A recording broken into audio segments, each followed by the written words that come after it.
विनायक दामोदर सावरकर, जिन्होंने हिंदुत्व वर्ड को पॉपुलर किया था इंडिया में, उनको लेकर हमेशा से कंट्रोवर्सी रहती है कि ये आरएसएस और बीजेपी की विचारधारा है। विनायक दामोदर सावरकर, ये पूरा नाम बहुत कम लोग लेते हैं क्योंकि एक साइड के लोग कहते हैं वीर सावरकर थे। हम लोग तो एक बिंदु हैं, सावरकर सिंधु की तरह। सावरकर में ऊंचाई भी थी और गहराई भी थी। सावरकर माने तारुण्य, सावरकर माने तीर, सावरकर माने तलवार, सावरकर माने तिलमिलाहट। ये वीर सावरकर के ही संस्कार है जो राष्ट्रवाद को हमने राष्ट्र निर्माण के मूल में रखा। लेकिन इनको हेट करने वाले लोग बताते हैं कि सावरकर डरपोक, कायर, देशद्रोही और अंग्रेजों के चाटुकार थे। जो गांधी जी की हत्या करने वाला गॉडसे सावरकर का ही फॉलोअर्स था, इसलिए सीधा शक जाता है सावरकर पर गांधी जी की हत्या में।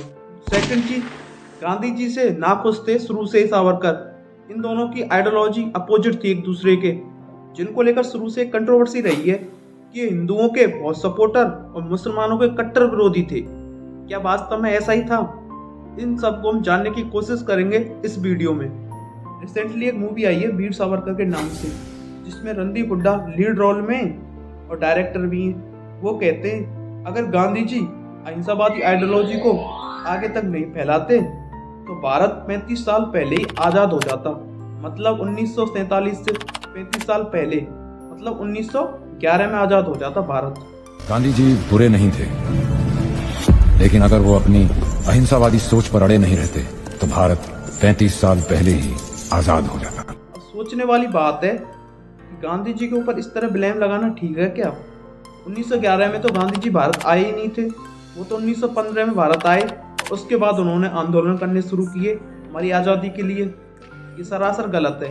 सावरकर को इतना देशभक्त और देश प्रेमी बताया गया है जिसकी कोई हद नहीं, लेकिन अंग्रेजों के नीचे दब के रहने वाला बताने की कोशिश की गई है गांधी जी को। इस फिल्म में रणदीप हुड्डा की एक आइडियोलॉजी सही है कि सावरकर और गांधी जी के विचार कभी भी मिलते नहीं थे, दोनों ही डिफरेंट थे। इसके कुछ एग्जाम्पल हैं। फर्स्ट चीज, जहाँ गांधी जी गाय की पूजा को अच्छा मानते थे, वहीं सावरकर का मानना था कि गाय एक एनिमल है और यूजफुल एनिमल है और इसकी हमें पूजा नहीं करनी चाहिए, ये ह्यूमिलिटी की बेइज्जती है। गाय को प्रोटेक्ट करना अच्छा है, पूजा करना बिल्कुल भी अच्छा नहीं है। दूसरी साइड गांधी जी का मानना था कि काव वर्शिंग अच्छी चीज़ है और हमें गाय की पूजा करनी चाहिए और प्रोटेक्ट तो करना ही चाहिए।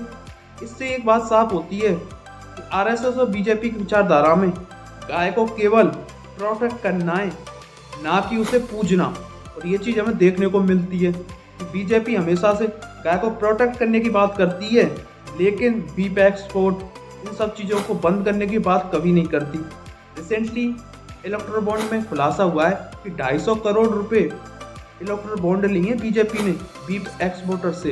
अब तुम सोच सकते हो क्या बीजेपी गाय को राष्ट्रमाता घोषित करेगी? इसके रिजल्ट हमें जब देखने को मिलते हैं तो अपनी एक किताब में लिखते हैं कि वो शुरू से एक नास्तिक थे, लेकिन जेल में रहते हुए उन्होंने एक बुक लिखी पूरी हिंदुत्व, जिसमें वो बताते हैं कि भारत का मूल नागरिक हिंदू है, लेकिन वो हिंदू उस व्यक्ति को मानते हैं जिसकी पितृभूमि, मातृभूमि और पुण्य भूमि भारत हो। पितृभूमि और मातृभूमि तो सबकी भारत हो सकती है, लेकिन पुण्य भूमि तो जैन, बुद्ध, हिंदू और सिख इनकी हो सकती है। मुस्लिम्स और क्रिश्चियंस की ये पुण्य भूमि नहीं हो सकती, इसलिए उनको वो भारत का नागरिक और मूल निवासी और हिंदू नहीं मानते थे। सावरकर का शुरू से मानना था हिंदुओं के लिए हिंदू नेशन का होना बहुत जरूरी है। वो इस देश में अंग्रेजों के जाने के बाद सल्तनत नहीं करने वाले लोग कहते हैं कि वीर सावरकर कोई वीर नहीं, अंग्रेजों के चाटुकार और देशद्रोही थे।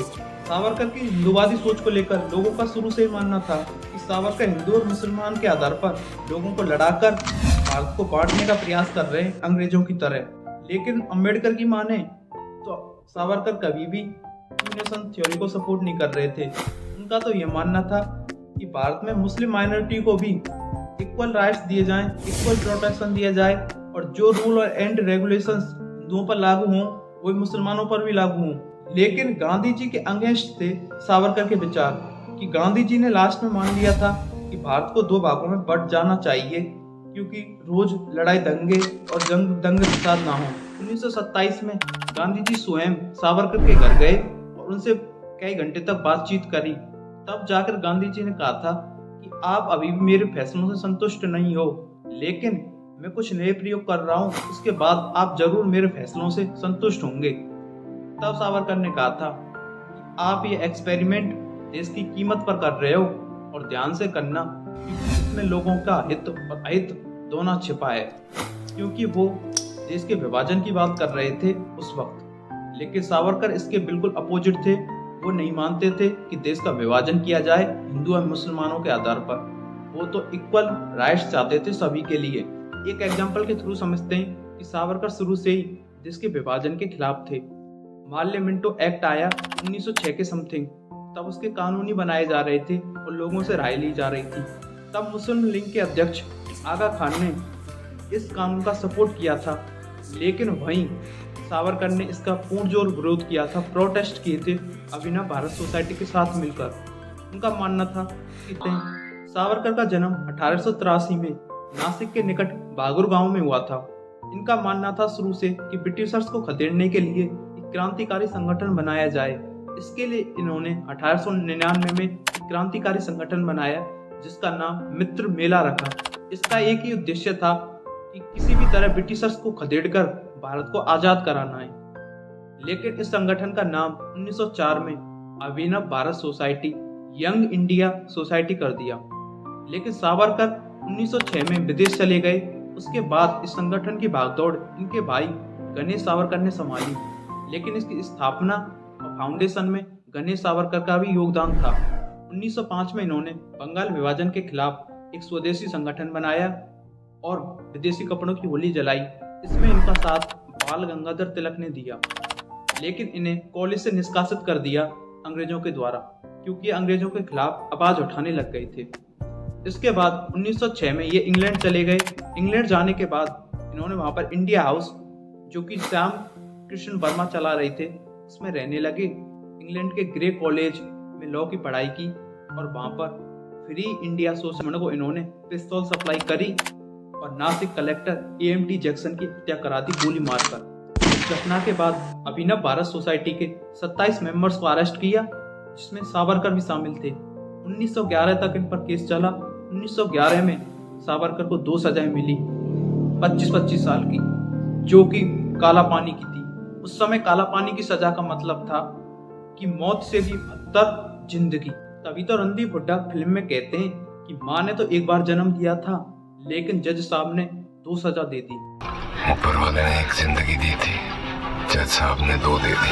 सावरकर को अंडमान की सेलुलर जेल के कोठरी नंबर 52 में रखा गया। वहां पर पास में ही कैदियों को फांसी दी जाती थी, जिनकी चीखों को सुनकर सावरकर बहुत भयभीत हो जाते थे, क्योंकि सावरकर की जेल में जो भी थे वो सब पठान और अंग्रेज। 30 अगस्त 1911 में पहला मर्सी पिटीशन सावरकर ने फाइल कर दिया, महज 2 मंथ के अंदर जेल में जाने के बाद। इस मर्सी पिटीशन को ब्रिटिशर्स ने खारिज कर दिया। इसके बाद 9 साल 10 मंथ में सावरकर ने टोटल 5 मर्सी पिटीशन लिखे अंग्रेजों के नाम, जिसमें वो कहते हैं कि मैं ब्रिटिश माता का बेटा हूँ और मुझे माफी दे दी जाए और आज के बाद मैं कोई भी कार्य ब्रिटिशर्स के खिलाफ नहीं करूंगा, मतलब उनका सपोर्ट ही करूंगा। इसके बाद गांधी जी ने इनके छोटे भाई नारायण सावरकर को सलाह दी, सावरकर पर लगे सारे आरोप पॉलिटिकल हैं। अगर तुम जेल के बाहर से कोई मर्सी पिटीशन फाइल करोगे तो इससे पब्लिक अटेंशन भी मिलेगी और सावरकर को जल्द रिहाई भी मिल सकती है और अंग्रेज ध्यान देंगे इस टॉपिक पर। और उनकी बात मानते हुए 25 जनवरी 1920 को नारायण सावरकर ने एक मर्सी पिटीशन फाइल करी और आखिरकार 1920 में अंग्रेजों ने इनके माफीनामे को एक्सेप्ट कर लिया, लेकिन एक शर्त रखी कि सावरकर जिंदगी में कभी भी अंग्रेजों के खिलाफ कोई भी कार्य नहीं करेंगे। और सावरकर ने इस चीज को भी एक्सेप्ट कर लिया और 1921 में सावरकर को रत्नागिरी जेल में शिफ्ट कर दिया गया और 1924 में पूरी तरह फ्री कर दिया गया। लेकिन इस चीज पर भी एक कंट्रोवर्सी है। राजनाथ सिंह का कहना है कि गांधी जी के कहने पर ही मर्सी पिटीशन फाइल करी थी पहली बार सावरकर जी ने, लेकिन ये सरासर गलत है। 1911 में पहली बार मर्सी पिटीशन फाइल की थी सावरकर जी ने। उस समय तो गांधी जी भारत आए ही नहीं थे। गांधी जी तो 1915 में भारत आए, तो फिर 1911 में गांधी जी के कहने पर कैसे मर्सी पिटीशन फाइल कर दी थी सावरकर जी ने? ये पूरी तरह गलत है। जेल से बाहर निकलने के बाद सावरकर जी से सवाल किए लोगों ने कि आपने माफीनामा क्यों लिखा अंग्रेजों के नाम? तो उनका एक ही कहना था, ये मेरी रणनीति का हिस्सा है। रियलिटी तो ये थी कि उस दिन के बाद सावरकर जी ने कोई भी कार्य अंग्रेजों के खिलाफ नहीं किया। इस तरह लोगों का मानना था कि अंग्रेजों के चाटुकार बन गए सावरकर जी, लेकिन ये भी रियलिटी नहीं है, क्योंकि जो उन्होंने किया वो बहुत सोच समझ कर किया। क्योंकि इसके बाद उन्होंने एक ऐसी चीज देखी थी कि पठानों अंग्रेजों के द्वारा अत्याचार सहे थे, जिनसे वो घृणा करने लगे थे मुसलमानों से, लेकिन इतनी घृणा नहीं करते थे जितनी कि गांधी जी ने लोगों के सामने प्रसारित किया कि उनकी आइडियोलॉजी बिल्कुल ही अलग है मुसलमानों के खिलाफ। ऐसा बिल्कुल नहीं था। एक व्यक्ति को इस बात से जज नहीं कर सकते कि वो देशभक्त नहीं है कि उसने अंग्रेजों के सामने माफ़ी लिख दी। माफ़ी तो नेहरू ने भी लिखी थी एक बार अंग्रेजों के सामने जेल से बाहर निकलने के लिए, लेकिन क्या वो देशद्रोही हो गए? इस तरह सावरकर जी भी देशद्रोही नहीं थे। उनका पूरा परिवार जेल काट चुका था इस देशभक्ति के कारण।